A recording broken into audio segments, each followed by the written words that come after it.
भी इश्क का भूत चढ़ा था। और क्या बताऊं यारो, हमारा भी इश्क से पाला पड़ा था। एक लड़की थी मेरे घर के सामने जो मुझे अच्छी लगने लगती है, और ये उम्र ही कुछ ऐसी थी जो हम दोनों को प्यार करने पर मजबूर कर देती है।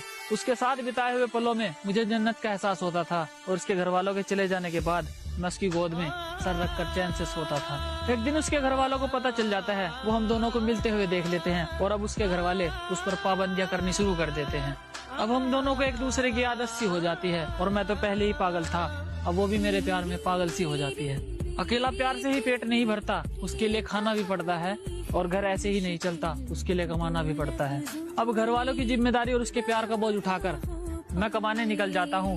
मैं जल्दी ही वापस आऊंगा, मेरा इंतजार करना, ये कहकर मैं बाहर आ जाता हूँ। उसे मेरी आदत थी तो वो मेरा इंतजार कैसे करती, और मैं उसकी मजबूरी समझता था। उसके पास तो फोन भी नहीं था, तो मुझसे बात कैसे करती। मेरा काम में मन नहीं लगता, अब मैं घर जाने की ठान लेता हूँ, और उसके पास जाकर लिपट लिपट कर रहूंगा। मैं उसके पास जाने की ठान लेता हूँ। घर आते ही छत पर चढ़ जाता हूँ, और वो मुझे नजर आती है।